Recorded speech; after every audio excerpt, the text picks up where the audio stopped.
Hey everyone, welcome back. If you're new, feel free to subscribe. This is why you need to watch Cowboy Bebop. Cowboy Bebop is a 1999 anime, and if anime was a drug, Cowboy Bebop is a gateway drug into hardcore stuff. Anyway, if I were to explain it to someone that has never watched, it'd say it's about some jerk bounty hunters going from one planet to another trying to get enough money to survive, but this series is way deeper than that. Let me tell you why you should watch this. But before we start the video, feel free to sit back, relax, get some snacks, a drink, and don't forget to subscribe. Now, let me tell you why you should watch Cowboy Bebop.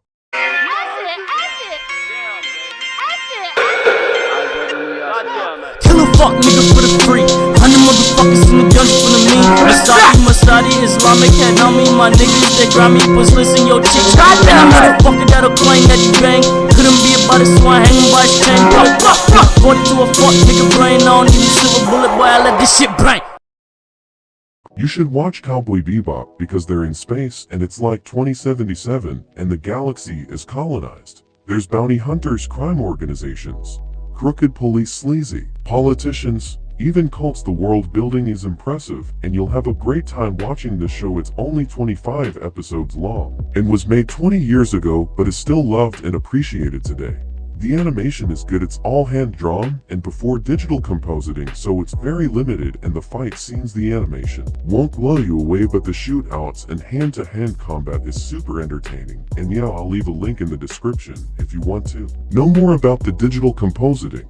Anyways, the animation is interesting because they're never in one spot. Their body language tells you about them, like their posture or how they're feeling, and their body language tells you more about how they're feeling than their dialogue. Each character expresses how they are by their body language. Look at Ed, for example. The animators are trying to make her move around that's distinctive to her, although it's less obvious in other characters. You could still see attention to detail. Spike always has a relaxed, laid back slouch. The difference in the way Faye carries herself when she's around people and when she's alone, or Jet's constant tense posture. Every character in this world has a distinctive way of carrying themselves and their body language. The voice acting is terrific, and their dialogue is sharp, and they argue and talk over each other like how friends in real life do, and it just makes the characters believable and sounds natural. All the voice actors' voices sounded like how you'd imagine the characters would sound like in it, too.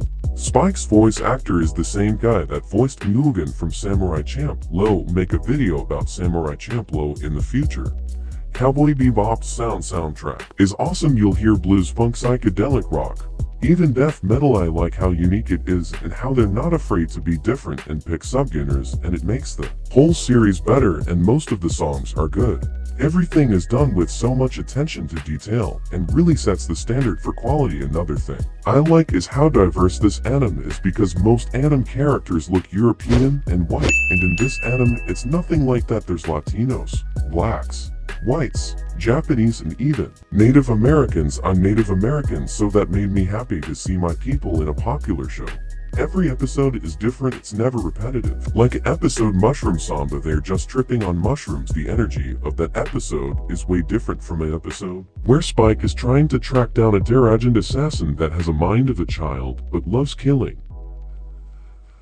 I have to go into my criticisms about the show, because I can't just be praising it. I have to go into things I didn't like about the show. Some episodes are boring and less entertaining, that to be expected though, and they just wasted all the potential of the dog, the beagle. He was hyped up to be a super intelligent data dog, but we never really see this, and he just acts like a regular dog and was kind of useless. The last criticism is that it was just too short and ends. It leaves you kind of unsatisfied, but the last 2 episodes were some of the best episodes in the whole series, and I absolutely loved them. Spend most of the time with the crew on the Bebop spaceship. We have the main protagonist Spike, a skilled bounty hunter, but HIS Jill, and playful demeanor hide a man trying to escape HIS past when he was a hitman for a force and into the life of being a bounty hunter. Lastly, we have Faye, a deceptive con woman that loves drinking, gambling, and causing mayhem. She is trying to find past because she was frozen for several decades. The crew have all lived crazy lives before episode 1 even starts, and the whole series they're trying to deal with their past. Most animes are about how the character finds themselves and when they're kids, and at the end of the series they're grown up and found themselves and achieved their goals. Cowboy Bebop completely flips the script, and it's about how they're already grown up, lived significant lives, and now are dealing with their past. They're not trying to achieve goals. They're just trying to live their lives as bounty hunters, but their pasts are catching up with them. What I find interesting is that if you rewind the clock, you get super interesting stories like a mafia hitman falling in love with a woman that's in the mafia, or a policeman fighting a corrupted police force, or a woman with anesthesia trying to find her past. Instead, Cowboy Bebop focuses on them after they were on their own personal adventures, and that's what I like about it. That's what makes it so good.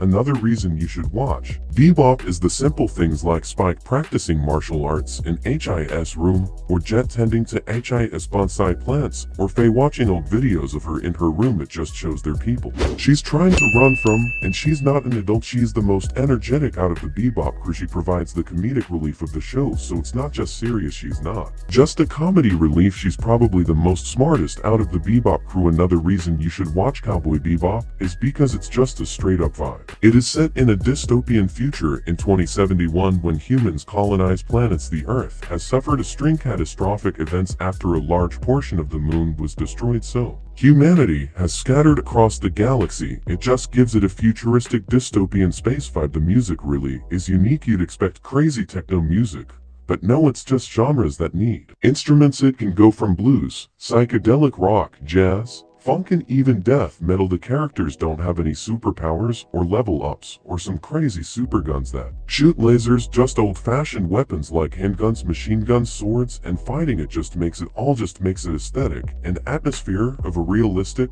but still fictional dystopian future. The animation and soundtrack make it even more of a vibe. Humans settle on for planets Mars, Jupiter, Venus, and Ganymede. There's a lot of smaller touches that make the worlds more distinct and alive. The world has media like shows like the Silly Bounty series that the Bebop crew gets their information from, and all the unusual technology. Another interesting thing is that there's not nations or governments, so every background character can be from any social, race, or religious background and not be looked down on. Each of the protagonists comes across other interesting people that are just drifting like them. This show is not afraid to have diverse types of people, and I respect that. Cowboy Bebop is just a bop, and you should watch it. Comment down below if you like this video or critiques you have. I just love hearing what you guys have to say, and don't forget to subscribe to never miss a video. Okay, bye nerds.